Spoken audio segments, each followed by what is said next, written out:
So, ladies and gentlemen, we are very pleased to welcome you tonight.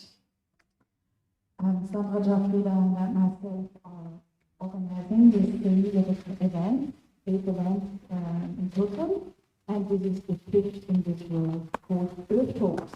Here you have the program, which you can study in the Zoom later on if you want to follow the next event. And I'm very pleased to welcome Maja Lunde from Oslo tonight, as well as Gesa Schneider, who is co-organizing the event with us and is moderating the discussion, and Patrick Furore. She will read excerpts from different books from Maja Lunde. Just a very few words, welcome words from my side. Did I say woman? No, right? No. To read your Ersten Zurich, and Sandra Jafrida, she is also curator at Zurich, and we usually organize exhibitions. But in this case, and occasionally, we also organize events, usually during exhibition, and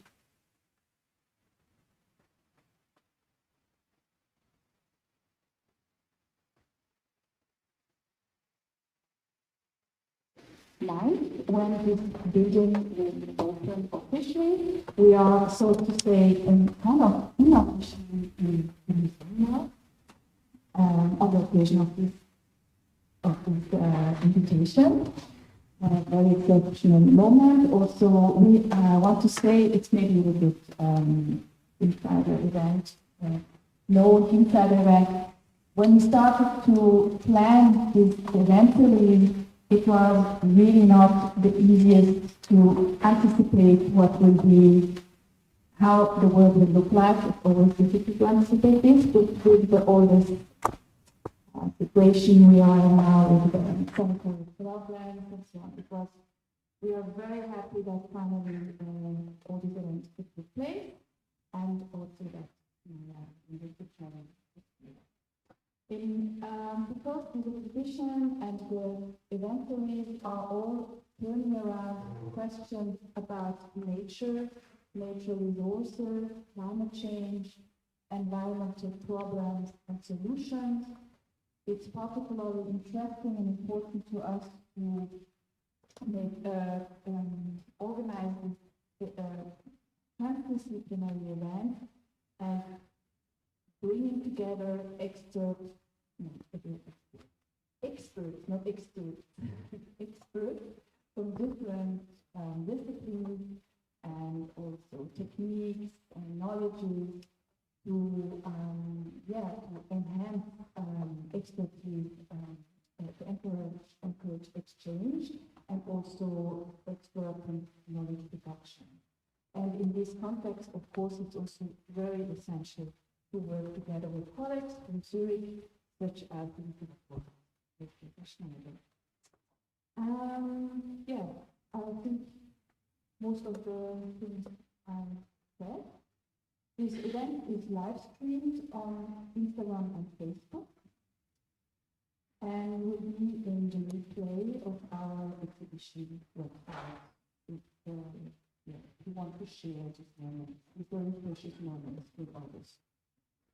There's another film team also here tonight from Arte, something chain you might know, and they are producing a documentary on Maja Lunde.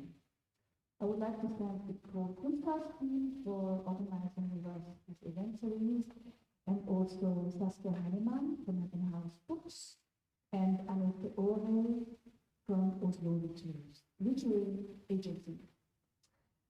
Last but not least, very important for you to know, there is a table you might have seen when entering, where you can acquire one or all the books on the table and ask and get into direct conversation with Maja Lunde. She will be very happy to start. So now, please, Sandra, tell us, reveal to our public how it came to this invitation. Yes, good evening, everyone, and a warm welcome also from my side.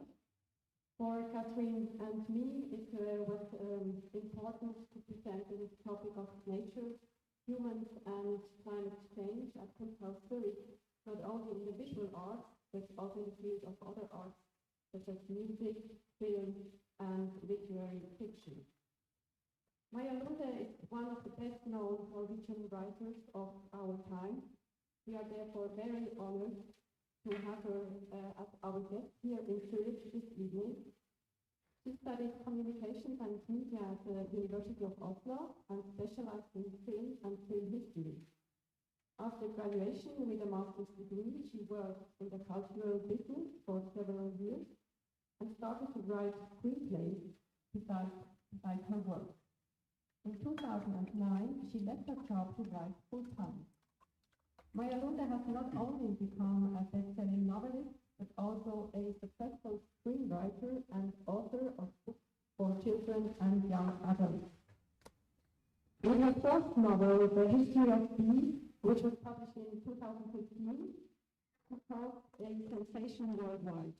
The novel won the Norwegian Booksellers Prize as well as multiple international awards. It has been published into 37 languages so far and has been on the bestseller list in Germany for 3 consecutive years. After this fictional story on 3 generations of beekeepers, Maja Lunde has taken up the subject of nature and climate change again with The End of the Ocean, published in 2017. After this second novel, it became clear to her that these 2 stories were part of a big picture, and that is when Maja Lunde decided to make a series out of it, the so-called Klima-Quartett. In 2019, the 3rd book was published, and it has yet to appear in English under the title The Last Wild Horses. The 4th, and probably the last novel of the series, is in the making. Today, we are looking forward to hearing more about Maja Lunde's motivations for her Klima-Quartett in conversation with Gesa Schneider. Gesa Schneider is a literary scholar and has been director of the Literaturhaus Zürich for 8 years now. She has recently been awarded with a recognition grant by the UBS Culture Foundation for her merit in the field of literature translation and promotion. Text passages from Maja Lunde's books were chosen by Gesa Schneider and will be read by Katrin Stürmer, a professional actress currently in the ensemble of the resident theater in Munich. Yeah, Maja and Gesa, the floor is yours. Thank you.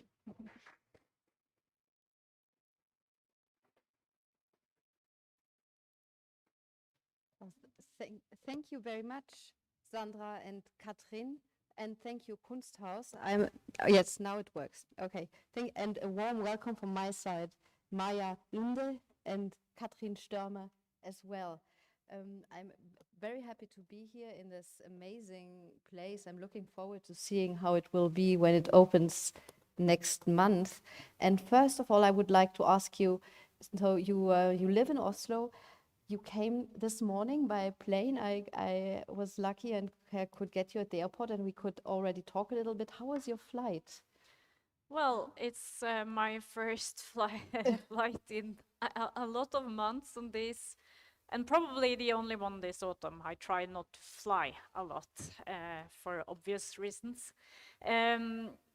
So it was, I feel a bit rusty, you know. Yeah. Going out abroad like this. I haven't been on a stage like this meeting audience since before the pandemic. So this is really, this is really special. So it's your first real meeting with an audience since the first lockdown. Yes, it is. I had one small event in Norway last 1 year ago, and that's it. So yeah, really nice to be here.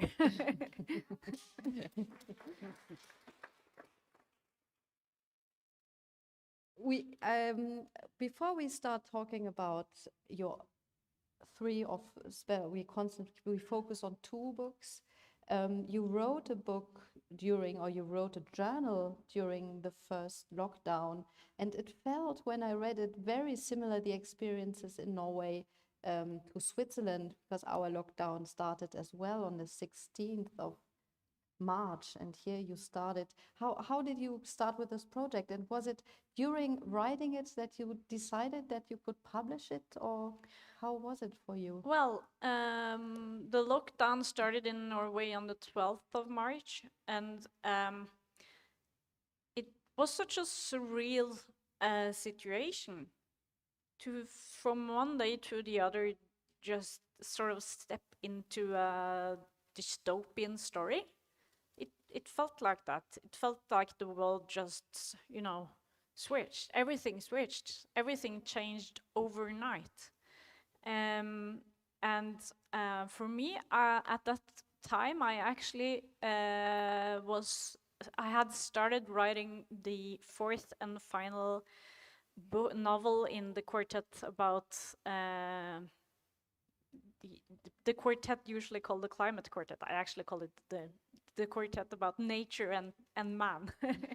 But and that story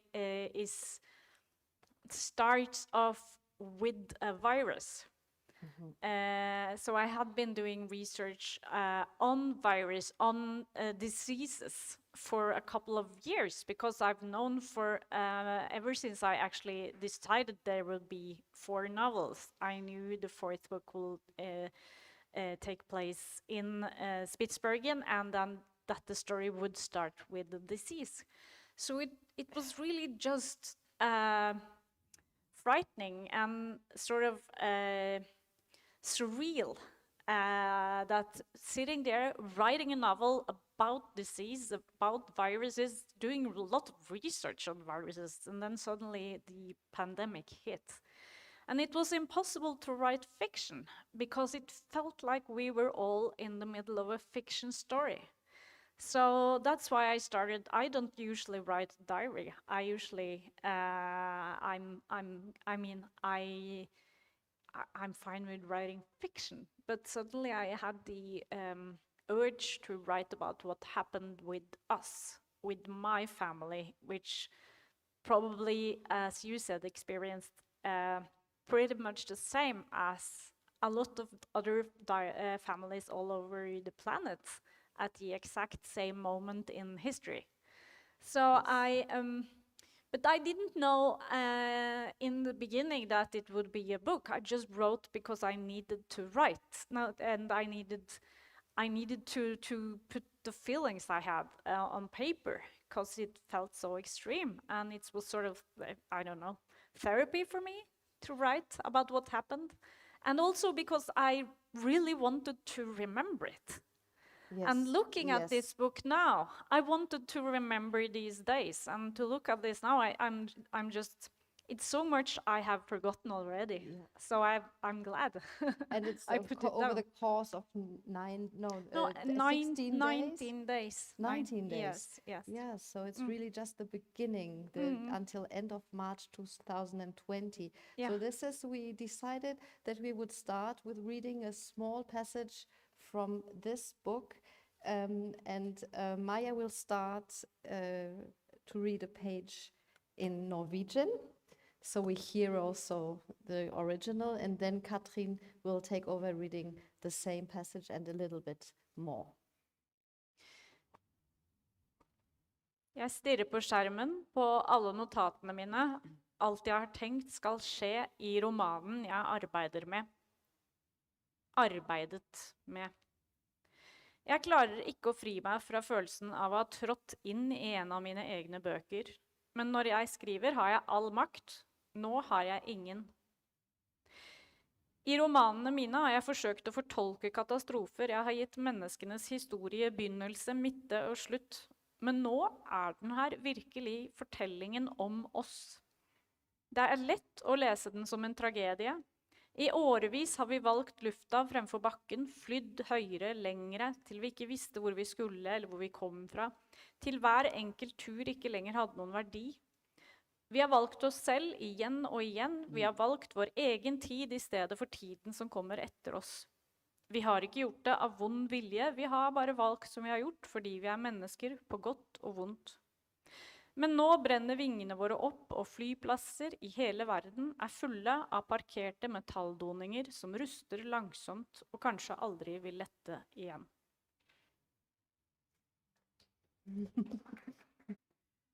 Ich starre auf meinen Bildschirm, auf all meine Notizen, alles, was ich für den Roman geplant habe, an dem ich gearbeitet habe. Ich werde das Gefühl nicht los, in eines meiner eigenen Bücher geraten zu sein. Aber wenn ich schreibe, habe ich alle Macht. Jetzt bin ich machtlos. In meinen Romanen habe ich versucht, Katastrophen zu deuten. Ich habe den Geschichten der Menschen einen Anfang, eine Mitte und ein Ende gegeben. Aber jetzt bin ich hier, in der Wirklichkeit, in einer Erzählung über uns. Sie ließe sich leicht als Tragödie lesen. Jahrelang haben wir uns lieber durch die Lüfte bewegt, als auf dem Boden zu bleiben, sind immer höher geflogen, immer weiter, bis wir nicht mehr wussten, wo wir hin wollten oder wo wir herkamen, bis die Bewegung keinen Wert mehr hatte.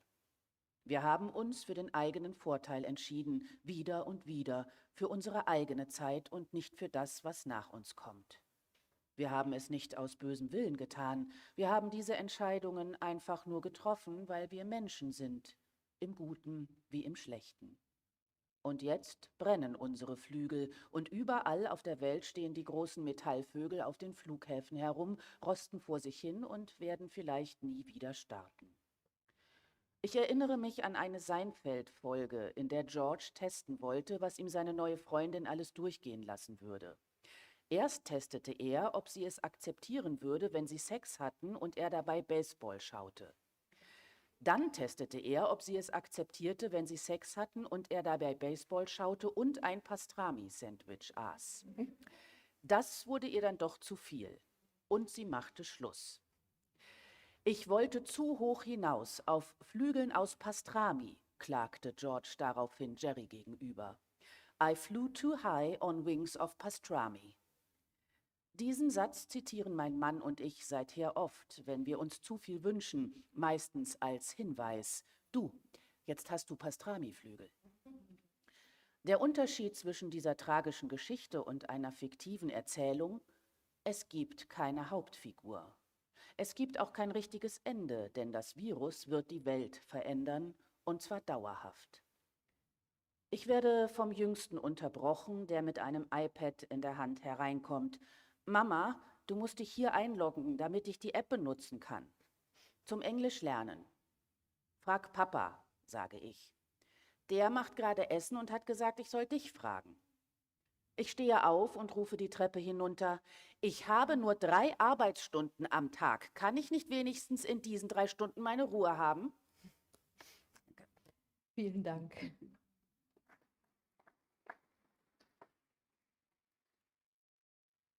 Homeschooling. Homeschooling, It yes. was terrible. Impossible to work.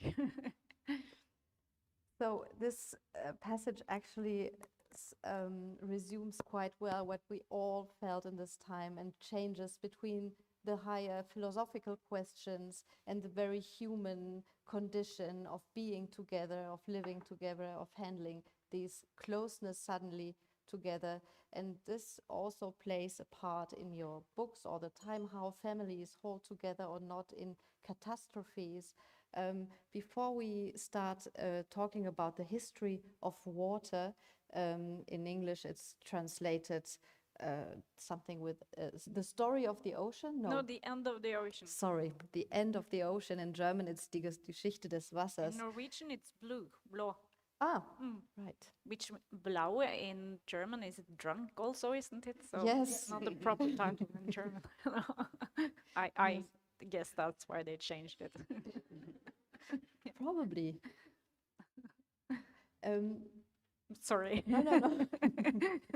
I was wondering, you describe this, what we can, how much we can, how high we can fly, how much we can suffer, how we can deal with closeness. How important is family in your books? Well, I guess you could call, people use the phrase the Klima-Quartett. You can definitely also call it the relationship quartet.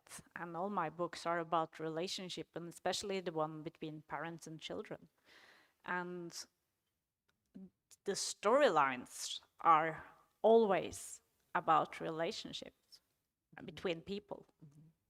Even though you said the themes are nature, Yes. water, insects, animals, COVID, but Yes. the storylines are always driven by the characters, always about relationship stories, always about people trying to reach out to each other, having difficulties communicating, like most people do, more or less, I would say.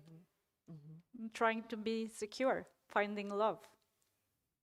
That's definitely a huge topic to try to be secure in this unsecure setting. We are now in a sort of unsecure setting, in a permanent unsecure feeling. How did you come up with these ideas to really address the big topics that surround us or that are inside us as well? Because you address both at the same time.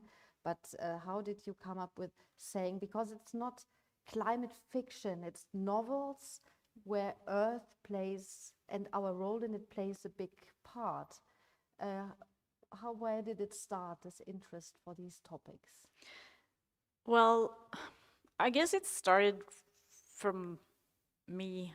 I mean, ever since I was a child, I've been really fascinated by nature, and I've also been engaged in environmental issues. We talked a lot about it around the kitchen table when I was little. And I guess that's probably where it comes from. But also, I mean, I remember I grew up in the city, if you can call Oslo a city, and especially it was really small when I was little. It's a bit bigger now, but still a town. How many people live in Oslo? Now 600,000. Oh, it's bigger than Zurich. I love Zurich, by the way. But I grew up in the city, and but I still remember going with my bicycle to the forest, picking flowers, making herbarium, pressing them, drawing a lot of nature, and always I look at the text I wrote when I was a teenager, because I wrote a lot when I was a teenager, and the nature always plays such a big role in my text. So there's this fascination and love to nature ever since. For me, it's always been there. So when I started to write fiction, I searched some time. I mean, I wrote a couple of children books. And then I knew I wanted to write a book that was for me, I guess, because when you write you somehow always write for yourself. And I wanted to write for adults. I wanted to write a book that I would love to read. And I started different texts, and they were very close to my own life, about difficult relationships. But I wasn't really engaged until I saw a documentary about colony collapse disorder and about bees, the importance of insects, and the idea was like an epiphany.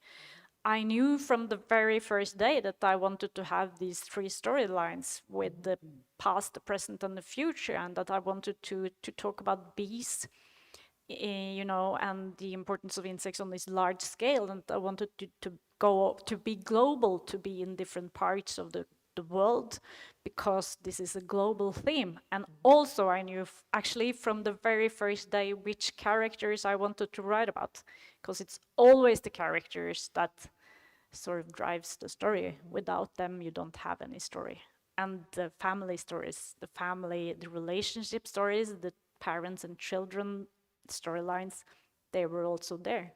So that idea was so clear, and it didn't really feel like, very often when I write, it doesn't really feel like deliberate choices. It's just coming. And it feels alive. And when it feels alive for me, hopefully it does for the readers as well.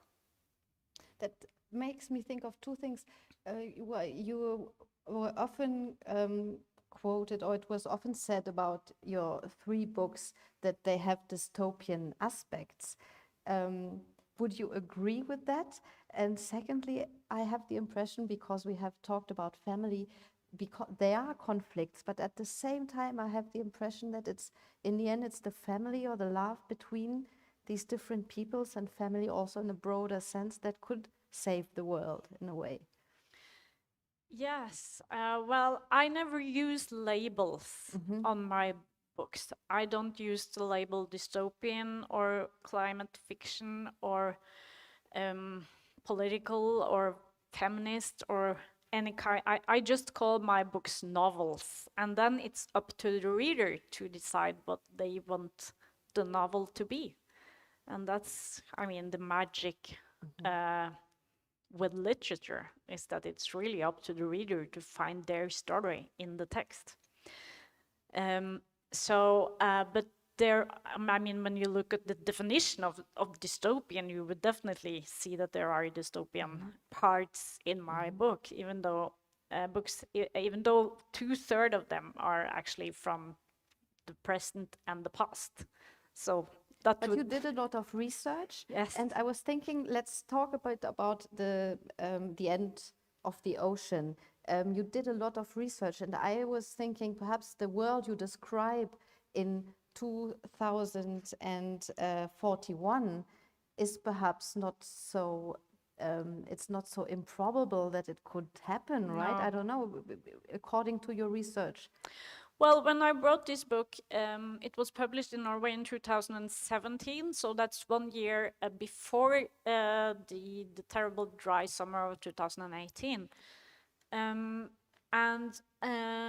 Back then, it felt like this was really, you know, I wondered if I was putting it too close in time. That 2000, that this scenario I described was too close to because it's pretty extreme. But after 2018, I felt it almost too far away. And when I worked with that scenario, which is a drought-ridden southern Europe, it's France. It's the France we know with, you know, tiny villages, lovely beach line, and it's completely dried out from 5 years without almost any rain at all. And people have to flee their, I mean, internal European climate refugees. And we meet 2 of them in that book. And that scenario, I actually, to find out how it could be, I read a lot of, you know, numbers, reports. How could Europe look if we don't stop global warming? So for all the books I wrote, I guess this is probably the one that is most about climate. The others are more about endangered species. And I also talked to a water expert, and she read through all the passages from that future scenario, and sort of so to make sure they actually are realistic. And sadly they are. So we need to stop global warming because we don't want to live in that world. This is a really, really, well, it's on two time zones, can I say, and we chose a passage that Katrin is going to read in a few minutes, where we meet a father and a daughter, and they live in this climate refugee camp. Please correct me if I'm... Yeah, they had to flee from their village on the coast up to further north in France, and they are stuck in a refugee camp, waiting, trying to find the rest of their family because they lost them during wildfires. And during the day, they leave the camp and go to a place where I won't say more because Katrin is going to read it. And the father is called David and the daughter is called Lou. Lou bog richtig ab. Der dritte Nebenweg auf der linken Seite. Heute waren keine Menschen in den Gärten. Die Fensterläden waren geschlossen, alle Häuser wirkten verlassen. Nachdem wir eine Weile gegangen waren, wurden Lous Schritte leichter. Sie freute sich und plauderte bald munter drauf los. Sie redete so viel wie schon lange nicht mehr vom Boot, von dem wir fielen. Das ist zu leise. Ich hörte nur mit vorhin. Doch dann fing sie an, Fragen zu stellen. Papa, wo gibt es am meisten Wasser? Ich antwortete nicht sofort, hatte jetzt keine Lust zu reden. Papa, wo gibt es am meisten Wasser? Auf der Welt oder in den Meeren? Die Meere gehören auch zur Welt, sagte ich. Und die Meere sind trotzdem Wasser, obwohl sie salzig sind? Sie sind trotzdem Wasser. Aber gibt es Meer, das nicht salzig ist? Weißt du noch, wie wir mal in den Bergen waren? In den Bergen? Ja, weißt du noch, wie du da in einem See gebadet hast? In meinem gelben Badeanzug? Ja, vielleicht hattest du den an. Ich habe in dem gelben Badeanzug gebadet, obwohl er mir schon zu klein war. Ja, so war das damals. Aber in Wahrheit war er gar nicht zu klein. Ich war zu groß. Ja, na, jedenfalls das Wasser, in dem du damals gebadet hast, das war nicht salzig. Nein, das konntest du trinken, erinnerst du dich? Haben wir es getrunken? Nein, aber wir hätten es tun können. Warum haben wir es nicht getrunken? Ich weiß nicht. Wahrscheinlich hatten wir Wasser in der Flasche dabei. Und warum? Tja, Papa, können wir nicht dahin fahren, zu diesem Wasser? Das geht nicht mehr. Warum nicht? Das weißt du doch. Wegen der Dürre? Ja. Gibt es hier denn keine solchen Seen ohne Salz, mit Süßwasser? Nein, vielleicht gab es die mal, aber jetzt sind sie ausgetrocknet. Doof. Ja. Wie viele Süßwasserseen gibt es? Viele. Mehr als 10? Mehr als 10. Mehr als 100? Mehr als 1.000.000. Und sogar unter der Erde gibt es Wasser. Unter der Erde, auf der wir gehen? Ja. Das geht aber nicht. Man kann gar nicht auf Wasser gehen. Doch, Grundwasser heißt das. Und wir gehen darauf? An einigen Orten der Welt gibt es ganz viel davon. In Südamerika zum Beispiel, auf der anderen Seite des Atlantiks, liegt unter der Erde das Guarani-Reservoir. Wir gehen auf dem Wasser, wie Jesus. Wir gehen auf dem Boden, aber das Wasser ist unter uns, zwischen Erd- und Gesteinsschichten. Es ist also nicht ganz so wie bei Jesus. Aber fast. Überall gibt es Grundwasser. Es ist auch jetzt unter uns. Jetzt gerade? Ja. Hier? Ja. Warum kann man nicht einfach danach graben?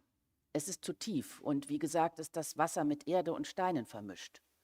Wir könnten es doch versuchen. Das haben die Menschen schon längst versucht. Und wie ist es mit diesem Wasser in Amerika? Südamerika. Ja, das Reservoir kann man durch Grabungen erreichen und es ist riesig. Es erstreckt sich unterhalb der Fläche von Brasilien, Argentinien, Paraguay und Uruguay. Paraguay und Uruguay. Das ist viel größer als Frankreich und es gibt genug Wasser da, um die ganze Welt zu versorgen. Oh, 200 Jahre lang. Oh, ja, oh.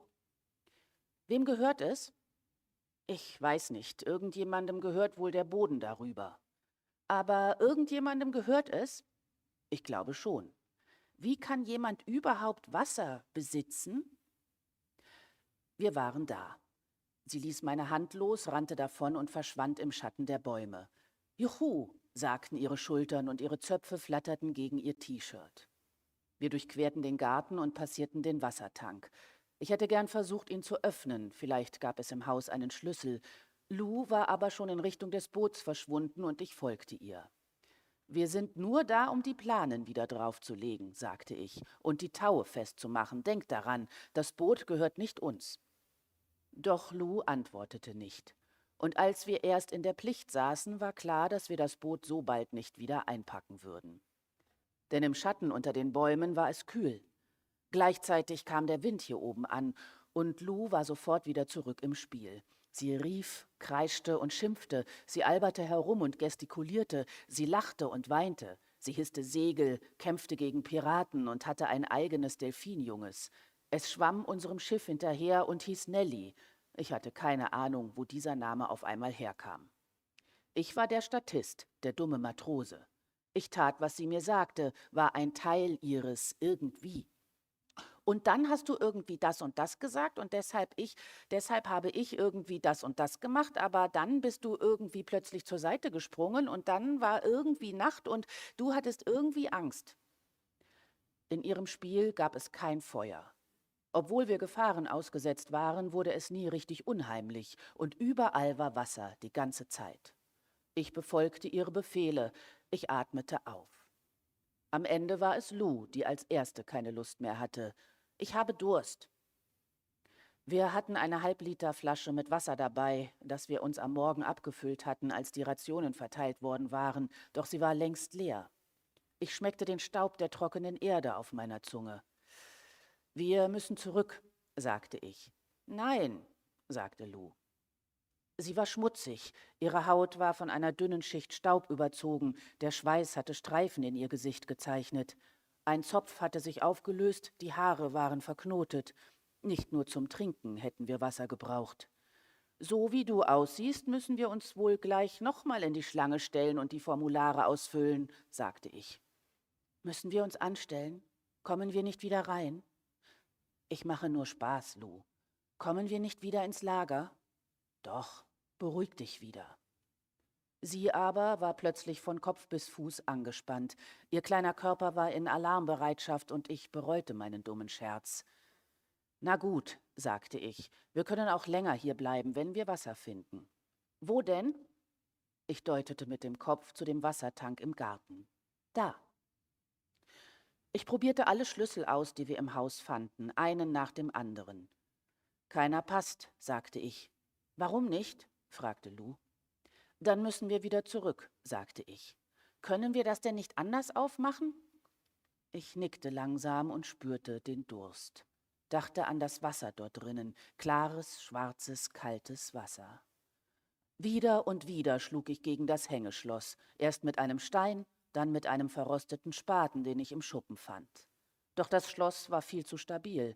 Etwas so Stabiles hatte man nur in früheren Zeiten hergestellt. Während ich gegen das Schloss schlug, versuchte ich, Lou zuzulächeln. Siehst du, das klappt doch gut, wollte ich sagen. Siehst du, ich regle das. Aber ich regelte rein gar nichts, wurde nur immer verschwitzter. Am Ende stellte ich den Spaten neben mich und sank auf den Deckel des Tanks. Lou musterte mich unzufrieden, dann griff sie sich ins Haar, zog etwas heraus und reichte es mir, eine Haarnadel. So machen Diebe das. Du liebe Güte, wo hast du das denn gelernt? Sie zuckte mit den Achseln. Weiß nicht. Hast du es in einem Film gesehen? Vielleicht, ich erinnere mich nicht genau. Ich werkelte eine Weile mit der Nadel herum, ruckelte vorsichtig hin und her, bis das Schloss schließlich aufsprang. Ich hob den Deckel ab und wir steckten die Köpfe in die Öffnung und spähten in die Dunkelheit. »Ho, ho«, rief Lou. Ihre Stimme erzeugte ein Echo. An der Innenseite des Tanks hing ein alter Eimer an einer Schnur. Ich ließ ihn herab, es hallte von den Wänden wieder. Dann erklang von tief unten ein Platschen. »Wasser«, sagte Lou. Das Geräusch von Wasser. Es war wirklich Wasser. Ich spürte, wie der Eimer griff. Er kippte nach vorn und wurde schwerer, während er sich füllte. Lou beugte sich vor, als ich ihn wieder heraufzog. Dann konnte ich ihn über den Rand des Tanks hieven. Wir spähten beide hinein. Er war nur zu einem Viertel gefüllt und die Flüssigkeit, mit der er gefüllt war, konnte man nicht unbedingt als Wasser bezeichnen. Sie roch säuerlich, hatte eine hellbraune Farbe und es wirbelten Rostflocken darin herum. Lou rümpfte die Nase. »Können wir das trinken?« Ich schüttelte den Kopf und spürte, wie enttäuscht ich war. »Ich habe aber solchen Durst«, sagte Lou. »Ich weiß. So großen Durst. Wir können es nicht trinken.« Die Welt war von Menschen gelehrt, von Tieren, Insekten, Pflanzen. Bald würden auch die größten Bäume sterben, trotz ihrer tiefen Wurzeln. Niemand konnte das hier überleben. Hier hockten wir, allein. Und alles, was wir besaßen, war ein Vierteleimer voll mit einer ungenießbaren Brühe. Papa, wir können es nicht trinken, sagte ich, aber wir können dich wenigstens ein bisschen damit waschen. Im Schuppen fand ich einen alten Lappen, den ich ins Rostwasser tauchte und auswrang. Es war kühl auf der Haut, fühlte sich an wie Wasser, das war immerhin etwas. »Mach die Augen zu«, bat ich Lou. Dann wischte ich ihre Wangen und ihre Stirn ab. Sie hatte mir das Gesicht zugewandt, stand ganz reglos da und genoss einfach nur das Gefühl des kalten, feuchten Lappens auf der Haut. »Die Arme nach vorn«, sagte ich. Sie streckte sie mir entgegen. Die Oberseite, die Unterseite. Der Lappen färbte sich braun, während ich sie wusch, und sie hielt die Augen noch immer geschlossen und lächelte. »Das kitzelt.« Sie streckte die Zunge heraus und berührte den Lappen. »Nein, Lou, nur ein bisschen. Nein, dann eben nicht.« Doch als ich gerade damit fertig war, den Wassertank wieder zu schließen, entdeckte ich, dass sie sich den Lappen genommen und in den Mund gesteckt hatte und das Wasser in sich hineinsaugte. »Lou!« Sie ließ ihn sofort fallen. »Hast du etwas davon geschluckt?« »Nein.« »Bist du sicher?« »Ja, doch.« Danke.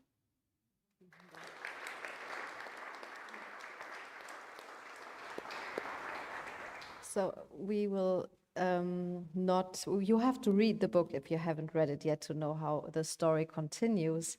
But I was wondering, as a writer, you mainly, I mean, one task of a writer is to ask questions and to address questions, but not necessarily to have answers.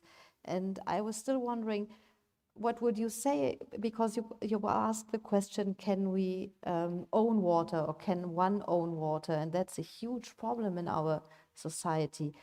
What would you say if I ask you this question about ownership of water? Wow, I never got that question before. I only asked it. Ah. No, it's really hard to say yes or no to that, because I mean, water is attached to land somehow, but still, we should definitely do it different than we do it now. With, I mean, countries closing a river to have electricity, hurting other countries. There are so many conflicts linked to water all around the world, and more will come in the years ahead of us. So we should probably start to look at water in a completely different way than we do now. Everyone needs it. It should be yeah. Ownership is really, really hard. Yeah. One, the most important person in the book is Signe, and perhaps you can tell us a bit more about her, because she's also she's very passionate. Well, Signe is an elderly woman. She's 67 years old, and she is, her story starts off when she comes back to the village where she used to live as a child and a young adult. And she is an activist. She's been an activist and journalist for her entire life, and she has made the cause her life. So she has sort of turned her back to everyone else. She's only been into the cause. And the cause being really saving the world, the yeah. world. And she's an environmental activist, yeah. And she's now back to her hometown, where she left after a really hard conflict concerning water and the river, and of course electricity. And that conflict split her family, her parents, and also it split her and her one true love. And now she's back with her boat, because she lives on her boat, a sailing yacht called Blue. And she wants to take revenge over her her huge love, and she goes to confront him. while she's on that sailing down on south to Europe, to where he is, I won't spoil that. She rethinks her life and their love story. And actually, this story, well, her backstory, it's really inspired by true events in Norway. And I didn't really know much about water conflicts in Norway when I started to write the book. But wherever someone put a river in pipes or use nature, you know, for as a tool, you will find huge conflict, and you will usually find a small place being torn apart. And we have so many examples of that in Norway. And now a new conflict is coming with windmills, and it's sort of the same as with rivers. 70% of Norwegian rivers are actually in pipes. 70% are turned into hydroelectricity farms instead of free rivers. So, yeah, and it's a really hard thing to say yes or no to, because, you know, we need that green energy. So it was an interesting material to dive into, because, I mean, it sounds sort of dry, but it has all the elements of the conflict that we are all part of every day when you come to think of it. How do we use nature? And does nature have its own value? And does a river has its own value, or is it just there for us for something to use? And how about all the other species that depend on that river to live? Do you need to be like mono-minded in a way to be an activist, and that's why you became a writer, because you always consider all these different aspects? Well, I mean, I don't think I could be a politician, because I find it really hard to say, like wind, for example. It's really hard to say yes, and it's really hard to say no. Yeah, for me, I'm happy I can just ask the questions and make people to think of it, and to start, you know, looking at other perspectives than they used to before they read the book. But for me, I mean, writing these books made me or forced me to do a lot of research. It wasn't forced, I chose it, but it's been like writing the last novel. I mean, it's a long book. I had to do research for every page, so I learned a lot. And also looking at nature in detail, the way I need to do when I write this book, also, you know, make me appreciate nature even more. And yeah, we do take it for granted, but every small and big species on this planet, every plant, every tree has its own value apart from us and deserves to be here. Most of it has been here longer than us. So you need also characters like Signe, who is obsessed in a way and not afraid to be not to be likable, because she fights for a cause, but it's also a very difficult path to choose somehow. And she was an interesting, I mean, I don't think you need to be that black and white, but it was really interesting to be inside the brain of someone being that extreme. And also for her to start to look at how she might have destroyed really important parts of her own life, and also starting to lose faith in what if it really mattered, all she has done. Has it done any good? Has it, because you might say the world is not going in the right direction, but then again, as her one true love tells her at one moment in the book is, you don't know how the world would look if you didn't try. Yeah. So we all need to try. Is that also something you share with your children? You have 3 boys. Yeah. Because children are often more black and white and also very, very engaged in saving the world somehow. Yes.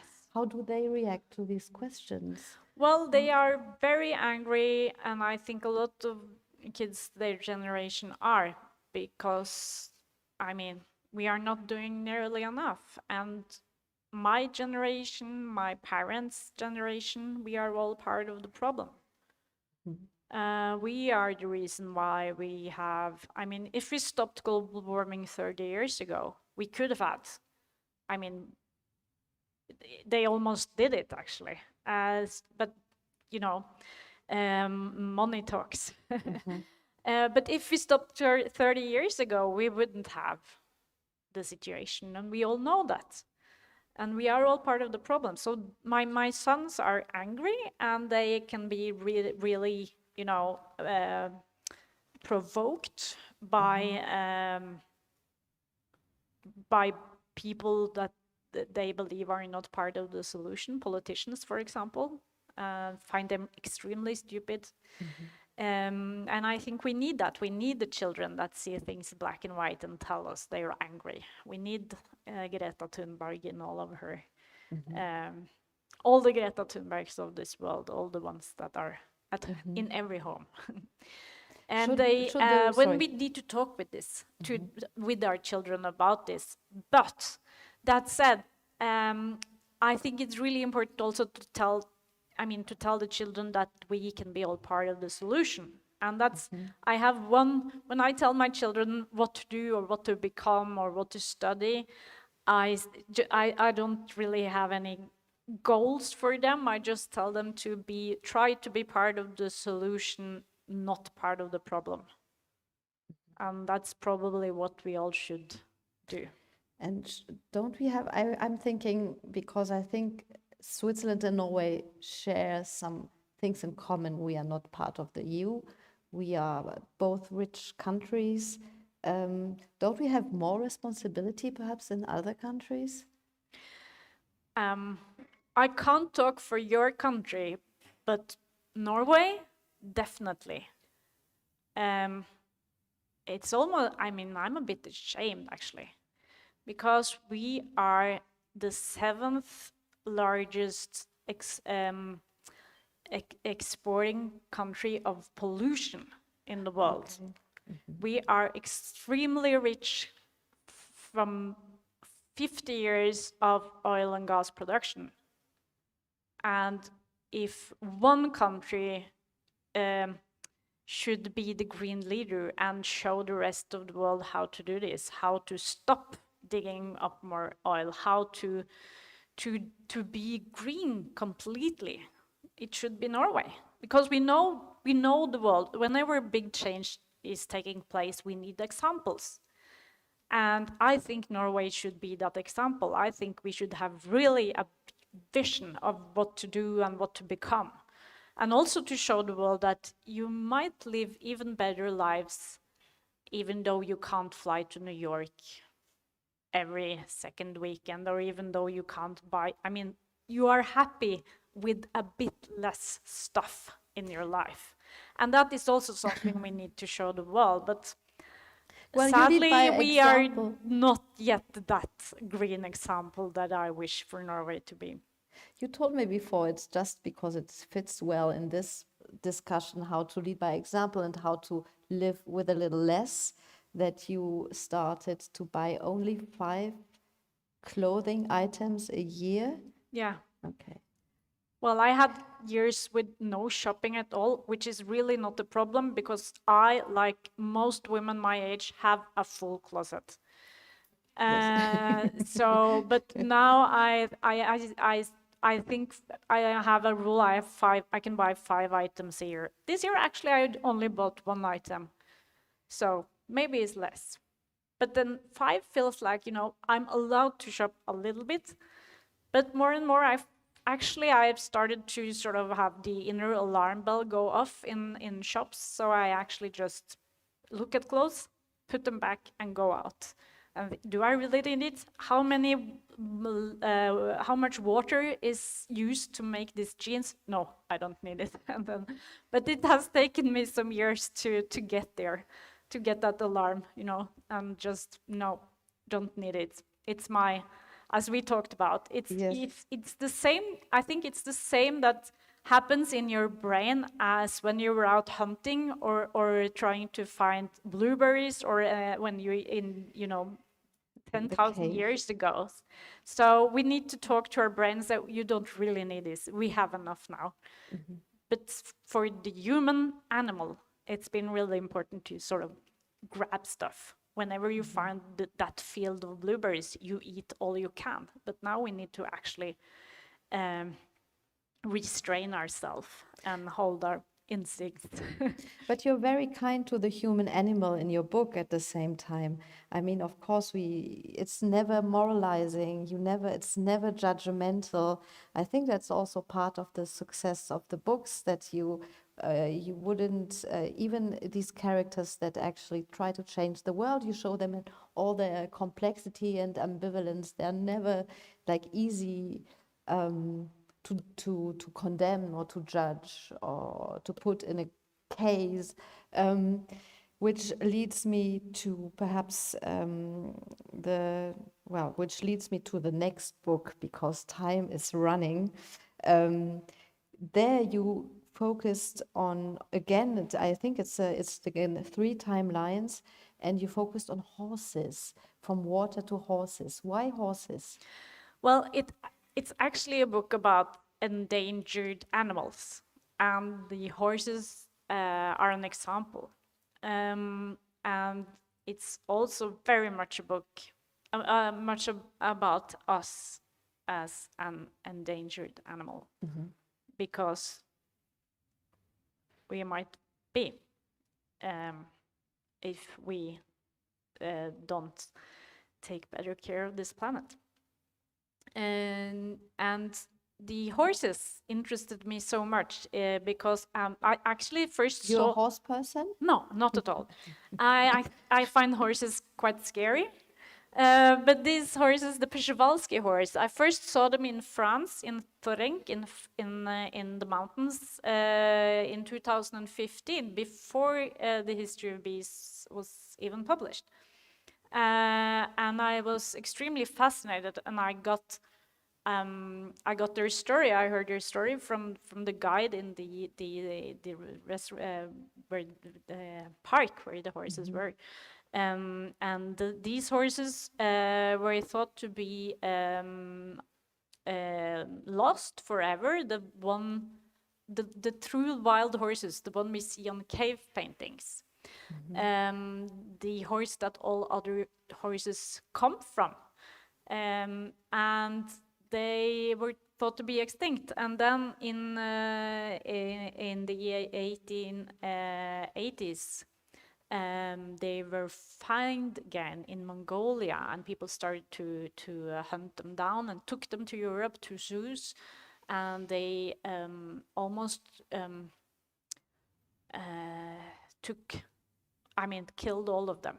And after the war, there were only a few left in zoos in Europe, and from only 13 individuals, they managed to raise the horse again. So now, and then in 1992, they reintroduced the horse to Mongolia, where they now live by 1,500, 2,000, and there are 1,000 or 2,000 more around the world in different zoos and sanctuaries. So this story, well, I found it really, when they found that horse in Mongolia, it was almost like finding unicorns. It's the true wild horse, and it's different from all other horses. You can't tame it, you can't use it for anything. It's only there because, it's truly wild. And we can't use it for anything. But still, we managed to save it, only because it deserves to be here. And I think that's it's a beautiful story about what we are able of doing.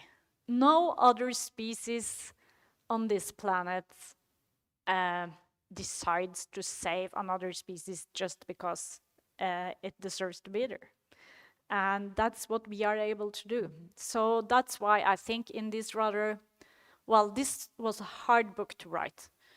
It was, I mean, I wrote this book, it was published in 2019, and I wrote it through the dry summer of 2018. I wrote it through a period of time where it felt like no one really talked about the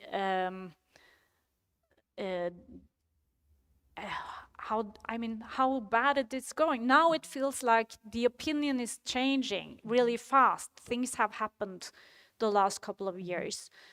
But when I wrote this book, it was just getting darker and darker, and nothing happened. No one really talked about it, and you just saw the extinction, you just saw the climate changes happening, and no one did anything or even really talked about it. And the story is also, I think it's the darkest book, but because of the horses, it's also maybe the most optimistic of all. So it's really, again, it's 3 timelines, and I think sometimes these 3 timelines is also because you take the stance of the position of the earth, where these human 100 years mean just nothing at all, and or a different thing at least. So there's Michael, the zoologist, he works in a zoo in 1883 in St. Petersburg. There's Karin and her son Matthias in 92, who repatriate the horses from France, from Toronto to Mongolia. And finally Norway in 2064, where after a collapse, where people try to survive in very, very small units, and there it's Eva and her daughter Isa, who live on a farm, who try to survive on a farm.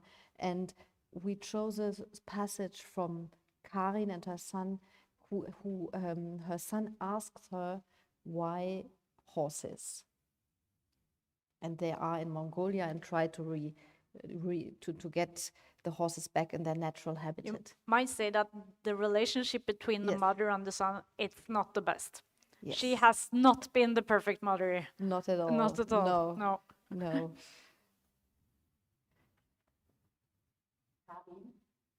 Ja? Warum ausgerechnet Pferde? Ich schaufle weiter. Mache ausholende Bewegungen, beuge mich hinab, hebe die Gabel, lasse das Heu auf die andere Seite des Zauns fallen. Hunde sind langweilig, antworte ich knapp. Kühe sind nichts als Nutztiere und Schweine stinken. Aber was hat es mit den Pferden auf sich? Was es mit den Pferden auf sich hat? Ich sage nicht, dass Pferde ehrlich sind, dass alles so einfach wird, wenn man erst einmal verstanden hat, wie sie reagieren. Wenn man weiß, was sie reizt, weshalb sie ausschlagen und beißen, ist es wie mit der Mathematik. Man weiß, woran man ist. Pferde lügen nicht, lassen einen nicht im Stich. Pferde sind nicht unzuverlässig. Mitunter lässt sich schwer voraussagen, worauf sie reagieren, weil ihre Sinne viel schärfer ausgeprägt sind als unsere, aber ihre Reaktionen sind immer zuverlässig. Sie sind nicht nachtragend oder verbittert. Pferde verschwinden außerdem nicht mitten in der Nacht auf der Straße. Pferde setzen sich keine Überdosis. Pferden muss man nicht das Sorgerecht für ihre eigenen Kinder entziehen. Alle glauben immer, Katzen wären so wahnsinnig verschmust, sage ich. Dabei sind sie in Wirklichkeit nur darauf aus, sich zu paaren. Wusstest du das? Dass sie einem nur deshalb so um die Beine streichen? Es überrascht mich jedenfalls nicht, antwortet Matthias lächelnd, und für einen Moment scheint es, als würde ihm die Antwort gefallen. Ich stelle die Heugabel ab. Eine Weile bleiben wir schweigend stehen. Matthias zieht an seiner Zigarette. Der Rauch hüllt ihn in einen grauen Schleier, dämpft die Farben der Landschaft. Dann hustet er laut und rasselnd, ein rauer, feuchter Husten, der tief aus der Lunge kommt. Du solltest aufhören, sage ich. Er kommt einen Schritt auf mich zu und tätschelt mir die Schulter. Es ist schön, dass du dir Gedanken machst, Karin. Ja, ich finde wirklich, du solltest aufhören. Ich höre auf, wenn du aufhörst, sagt er, um das Thema zu beenden und nimmt einen tiefen Zug. Und warum ausgerechnet Przewalski-Pferde, fragt er schließlich. Ich nenne sie Takis. Aber warum ausgerechnet sie? Ich sehe eine Stute auf Karin Hall vor mir, die ihr Fohlen beschützte. Auf der anderen Seite des Zauns saß ich. Ich trug ein helles Sommerkleid, das zu kurz geworden war. Ich erinnere mich noch an meine dünnen Beine, die ich unter mir im Gras überkreuzte, lang und städtisch blass und übersät von Mückenstichen. Sie müssen gerettet werden, antworte ich. Die Art ist einmalig. Ja, das weiß ich, 66 Chromosomen und all das. Aber warum musst ausgerechnet du sie retten und warum keine andere Art? Tiger, Eisbären? Wenn sich jeder Mensch eine Art aussuchen würde, um sie zu retten, würde unsere Welt ganz anders aussehen. Na gut, aber warum hast du dir ausgerechnet die Wildpferde ausgesucht? Aussuchen, das klingt, als müsste man sich im Laden für eine Süßigkeit entscheiden, sage ich und höre, dass mein Tonfall schärfer klingt als gewollt. Nein, entgegnet er und ist plötzlich ernst. Genau das meine ich ja. Denn es ist ja wohl gerade nicht so, dass du sie dir zufällig ausgesucht hast. Er sieht mich an und erwartet eine Antwort, doch als er versteht, dass sie nicht kommen wird, zuckt er die Achseln. Es ist gut, dass du Jochi hast, sagt er stattdessen. Wegen der Pferde? Frage ich. Wegen dir, erwidert er. Es ist schön, euch zuzuhören. Eure Gespräche reißen ja nie ab. Und im Übrigen nicht nur über Pferde, sondern auch über das Gras. Mein Gott, wie ihr über das Gras reden könnt. Wie nährstoffreich es ist, die Farbe, die Sorten. Ich hätte nie gedacht, dass man so viel über Gras reden kann. Dann warst du wohl noch nie in der Mongolei. Wo andere bloß Gras sehen, sehe ich Stipa und Festuca. Ich sehe eine Vielfalt unterschiedlicher Halme in allen Schattierungen, von grasgrün bis blaugrau. Ich sehe wiegende Ähren, einige federleicht und baumwollzart, andere hart und zäh. Und ich sehe alles, was noch zwischen den Halmen sprießt. Jetzt, zur Wachstumszeit, ist jeder noch so kleinste Punkt von Leben erfüllt. Die Täler werden zu Blumenwiesen, schillernde Goldameisen und leuchtend gelbe Butterblumen vor lila-blauem Schnabelkraut. Und natürlich das Edelweiß, diese weißgewandeten kleinen Sterne, die wie aus dem Nichts an steinigen Berghängen sprießen. »Sind denn hier alle so wie Jochi und du?« fragt Matthias. »Fahren alle so sehr auf Gras ab?« Plötzlich muss er grinsen. Wahrscheinlich sollte ich andere nicht gerade dafür kritisieren. Ich überhöre seinen Scherz. Die Menschen hier leben vom Gras, erkläre ich. Ohne Gras keine Tiere. Aber trotzdem. Ja, trotzdem. Na, jedenfalls ist es gut, dass du ihn hast. Er ist nett. Er ist genauso ein Nerd wie du. Fang bloß nicht wieder damit an. Ich wende mich ab. Du liebe Güte, ich werde rot. Und spüre, dass ich eigentlich insgeheim möchte, dass er wieder damit anfängt, was da läuft. Vielleicht erwähnt er ja etwas, das mir nicht aufgefallen ist oder hat eine Anspielung von Jochi aufgeschnappt.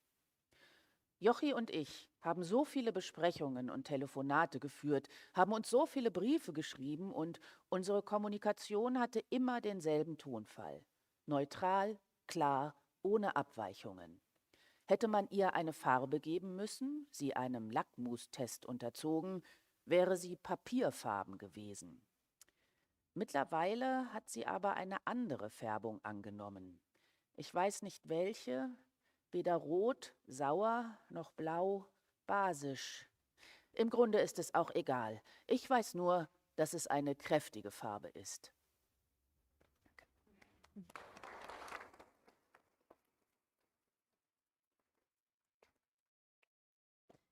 Vielen Dank. Just a few things perhaps to understand the passage. So these horses have 66 chromosomes. What does it mean? It says Well, they're different than other horses, and they, as I said, they can't be tamed, and they are actually its own species. So if you can't really couple them with other horses as well, because then the bloodline will die in only two generations. We have heard now this passage, and I really recommend to read this. I love this book, and I'm not a horse person. And I like the characters because especially Karin, she's also very traumatized because it's set in 92, so she lived during the Second World War. And so how is it that, how do you come up with constructing these different characters? Oh, that's a hard question. Some of them just pop up into my mind. When I worked with The History of Bees, I thought that book would be a standalone, but all these other stories kept, evolving. People just being there in my head, like David and Signe, for example. I've had a few sentences. I had an image of an elderly woman standing by a waterfall, being really angry, and that was Signe, and that was all I knew about her. And I wanted to get to know her.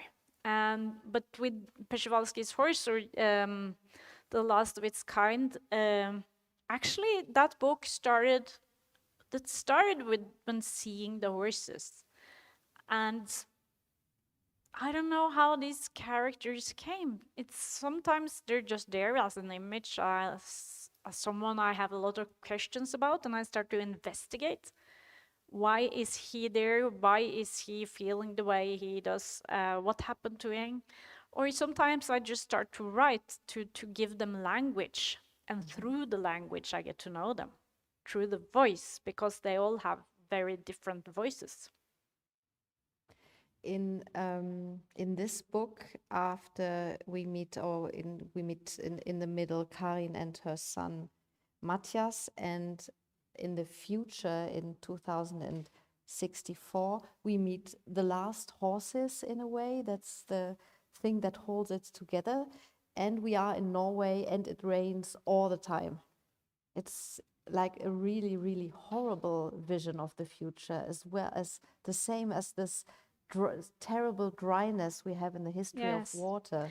Actually, it's the same future in all 4 books. And the 4th and final book, which I'm trying to finish now, it's set even further down into the future, after the history of bees. So I'll try to connect all the stories in that 4th book. But yes, it's the same future, but of course there are different issues. It all depends, depending on where you live. And what we do know about the weather is that it will be more extreme, and you will have more of what you already have a lot of. So if it's dry and warm, it will be dry and warmer. If it's wet and wild, it will be even wetter. We feel that now this summer, right? It was terrible with the floods in Germany and the fires in Greece. It was like in your books. Yes, and it's sad. And how about, in when is the last book? It's set in 2110 in Spitsbergen, up north. And it's, as I said, it starts with disease in a small and closed community in Spitsbergen. And then it's, but it's not really a book about the virus. It's a book about plants and seed and everything that grows. And it's about brothers and children alone. And parenthood, of course. When will it come out? Hopefully next autumn. Okay, so we still have to here wait in a little bit. Germany as well, and in German as well, yeah. I chose one very short last passage because it really has to do with climate. and with the questions around saving the world. And it's set in Norway in 2000 in this book, and it's a letter Isa, the daughter, the young girl, writes to her boyfriend or perhaps boyfriend or friend, and it was her neighbor, and all these people are traveling and they're not they're wanderers around the globe in a way. And so I think it's a good I have one last question after this passage, but it's a good way to get into this climate mood. Lieber Lars, meine Mutter hat es uns immer so schön gemacht. Erinnerst du dich an den Winter, in dem so viel Schnee fiel? Wir waren vielleicht 5 oder 6 Jahre alt. Der Schnee blieb mehrere Tage liegen. Wir bauten einen Schneemann und eine Schneeburg im Garten. Mama hat mich jeden Morgen sanft geweckt und zum Fenster geführt. Ist der Schneemann heute auch noch da? Habe ich gefragt. Ja, hat sie geantwortet. Ich war so klein, dass sie mich nach wie vor hochheben konnte. Dort am Fenster haben wir Pläne geschmiedet, was wir noch alles aus dem Schnee bauen könnten. Dann hat sie mich in die Küche getragen. Im Ofen brannte schon ein Feuer. Auf dem Tisch stand eine Kerze. Jetzt muss ich morgens die Arbeitsplatte in der Küche abwischen und morgens unsere Betten machen. 2 Wochen und nichts hat sich zum Besseren verändert. Louise ist bestimmt längst unterwegs zum Nordpol und weiter auf die andere Seite und dann vielleicht noch weiter nach Süden. Vielleicht macht sie immer so weiter, immer um die Erde, ohne je anzuhalten und mich mitzunehmen. Es wäre besser gewesen, wenn sie gar nicht erst aufgetaucht wäre, wenn sie nie hier gewesen wäre. Unser Vorrat an Kerzen ist fast aufgebraucht und wir heizen den Ofen nur noch ein, um Essen zu machen. Sein Rauch verrußt die Fenster und Wände. Meine Klamotten riechen immer nach Lagerfeuer. Außerdem regnet es. Menschengemachter Regen, wie Mama es nennt. All dieses Wetter wurde in nur 60 Jahren produziert. Seit 1980 und in den Jahren danach, da wurde es immer schlimmer. 60 Jahre Emissionen und es war für immer vorbei. Sie haben ganze Arbeit geleistet. Der Mensch ist ein besonders dummes Tier, ganz einfach. Wir können nicht weiterdenken als bis zum nächsten Frühling oder bis zur nächsten Geburt.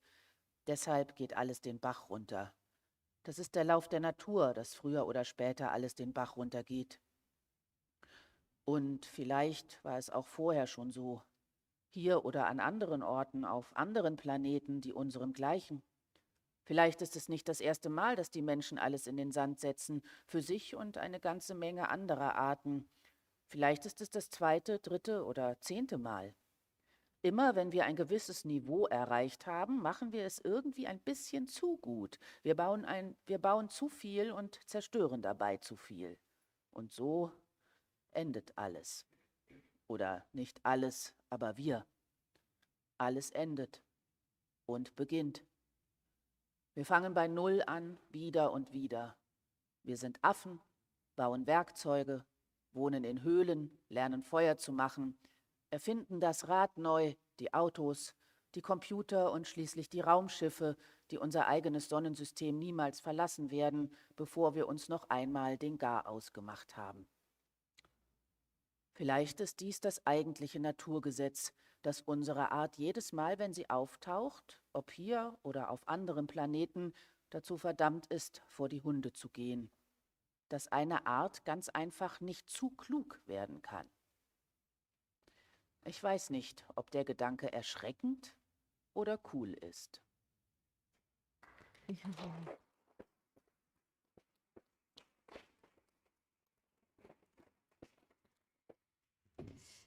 Maja Lunde, are you a pessimist or an optimist?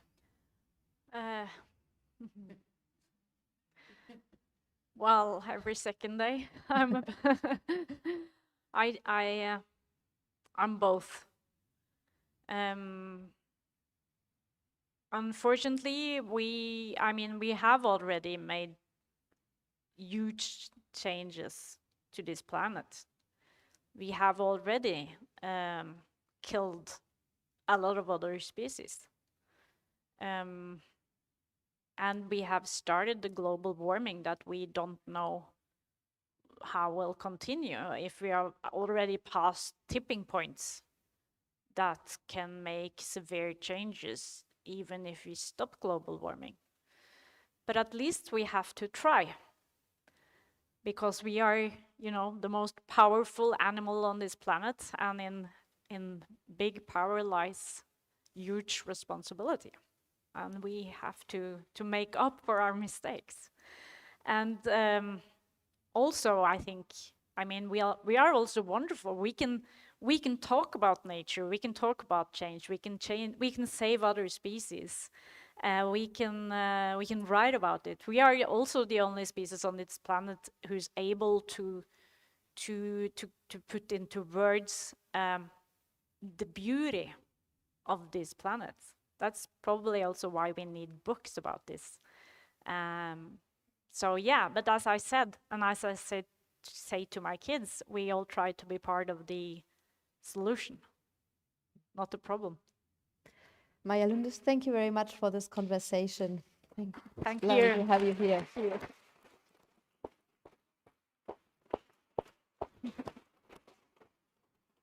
And I would like to thank Katrin Störmer as well for this wonderful reading. Thank you very much. The Kunsthaus Zürich, Sandra Jan-Freda and Katrin Buch. Yes, I would like to thank as well for this enlightening conversation and also for the reading. It was wonderful, and I think everybody here enjoyed it. And I would also like to thank both our sponsors of the first talks, the D&K Keller Foundation and the Dr. Georg and Joachim Guggenheim Foundation. And last but not least, I would like to thank you, dear ladies and gentlemen, for coming, for being with us tonight. And please feel free to have a look at the books. The lectures are signed by